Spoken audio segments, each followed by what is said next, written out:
Breaking news చూస్తున్నాం. తిరుమల ప్రసాద వివాదంపై సుప్రీంకోర్టులో వరుసగా పిటిషన్లు దాఖలవుతున్నాయి. తాజాగా ఈ వివాదంపై సుబ్రహ్మణ్య స్వామి పిటిషన్ వేశారు. తిరుపతి తిరుమల దేవస్థానం ప్రసాదంలో జంతువుల కొవ్వు, ఇతర కుళ్లిపోయిన వస్తువులతో కల్తీ చేశారన్న నిరాధార ఆరోపణలపై విచారణ జరపాలని సుప్రీంకోర్టులో పిటిషన్ దాఖలు చేశారు. చంద్రబాబు భక్తులను గందరగోళానికి గురి చేస్తున్నారని, నిరాధారమైన ఆరోపణలపై విచారణకు ఆదేశించాలని సుప్రీంకోర్టును కోరుతూ పిల్ దాఖలు చేశారు.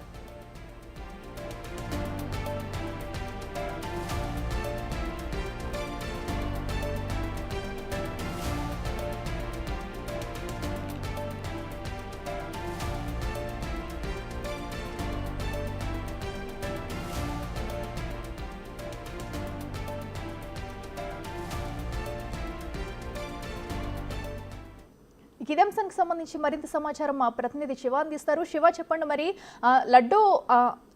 లడ్డూలో కల్తీని వినియోగించడంపై ఇప్పటికీ కూడా గందరగోళం నెలకొనే ఉంది. మరి దీనికి సంబంధించి సుప్రీంకోర్టులో కూడా పిటిషన్ వేసిన దాఖలాలు అయితే కనిపిస్తున్నాయి. అప్డేట్స్ ఏంటి? తిరుపతి లడ్డూ ప్రసాదంపై వివాదం కొనసాగుతున్న వేళ సుప్రీంకోర్టుకు పిటిషన్ కొనసాగుతోంది. సుప్రీంకోర్టు ప్రధాన న్యాయమూర్తికి సీనియర్ జర్నలిస్ట్ సురేష్ చౌహాన్ కే తన తరపున న్యాయవాది సత్యం సింగ్ రాజ్పూత్ పిటిషన్ దాఖలు చేశారు. దీనిపై విచారణ జరిపించారు. తర్వాత విశ్వ పరిషత్ పిటిషన్ దాఖలు చేసింది. తర్వాత హిందూ సేవా సమితి పిటిషన్ దాఖలు చేసింది. వీరందరూ కూడా ఎవరైతే ఈ కల్తీకి సంబంధించి అక్రమాలకు పాల్పడ్డారు వారిని శిక్షించాలంటూ కూడా వారందరూ పిటిషన్ దాఖలు చేశారు.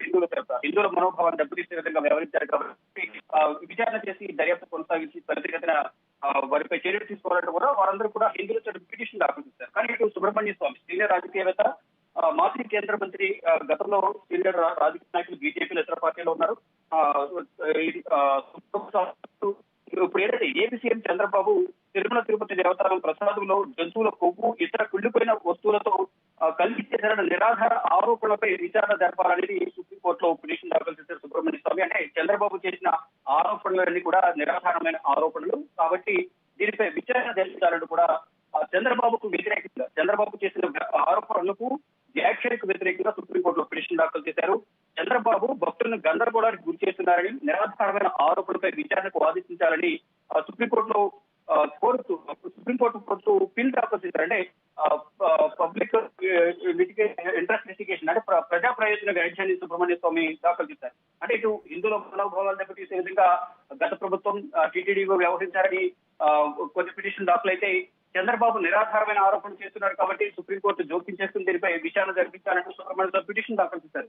ఇదేమైనా సుప్రీంకోర్టులో ఈ తిరుమల తిరుపతి లడ్డూ ప్రసాదంపై విచారణ జరిపించాల్సిందిగా కూడా ప్రధానంగా అందరూ పిటిషన్ దాఖలు చేస్తున్నారు. అంటే ఇటు హిందువుల మనోభావాలు దెబ్బతీసే విధంగా వ్యవహరించాలంటూ ఒక పిటిషన్, మరోవైపు చంద్రబాబు నిరాధారమైన ఆరోపణలు చేస్తున్నారంటూ కూడా మరో పిటిషన్ దాఖలై ఇలా దాదాపు 4 నుంచి 5 పిటిషన్ దాఖలై దీనిపై విచారణ జరపాలంటూ కూడా సుప్రీంకోర్టు పిటిషన్ దాఖలు చేసిన నేపథ్యంలో సుప్రీంకోర్టు ఎప్పుడు నిర్ణయం తీసుకుంటుంది, ఎప్పుడు దీనిపై విచారణ చేపడుతుందనే దానిపై కూడా అందరూ ఉత్కంఠగా ఎదురు చూస్తున్నారు. కానీ దీనిపై ఇంకా ప్రపంచ వ్యాప్తంగా కూడా చర్చనీయాంశమైంది.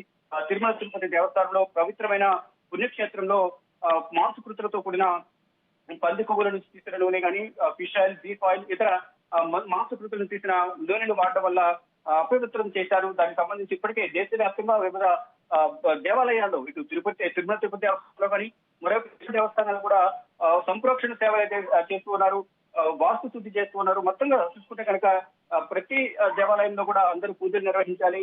ఎవరికి వారు సొంతగా పూజలు నిర్వహించి ఈ ఏదైతే అపవిత్రంగా మారిన తిరుమల దేవస్థానాన్ని ఏ విధంగా అప్రవృత్తం చేసేందుకు గత ప్రభుత్వం దాని నుంచి అందరూ దోషం నుంచి తొలగాలి, దోషం పోవాలంటే అందరూ పూజలు నిర్వహించాలంటూ కూడా వేద పండితులు చెప్తున్నారు. అందరూ పూజారులు చెప్తున్న నేపథ్యంలో అందరూ ఎక్కడెక్కడ పూజలు నిర్వహిస్తున్నారు. కానీ ఇక్కడ హిందువుల మనోభావం దెబ్బతీసే విధంగా వ్యవహరించారంటూ పిటిషన్ దాఖలవుతున్నాయి. మరోవైపు చంద్రబాబు నిరాధారమైన ఆరోపణలు చేశారంటూ కూడా సుబ్రహ్మణ్య స్వామి పిటిషన్ దాఖలు చేశారు. ఈ నేపథ్యంలోనే సుప్రీం ధర్మాసనం ఎప్పుడు దీనిపై విచారణకు స్వీకరిస్తుంది, ఎప్పుడు దీనిపై విచారణ చేపడుతుంది అనే దానిపై మాత్రం ఇంకా సస్పెన్స్ కొనసాగుతూనే ఉంది. Akhila. Right Shiva, thank you.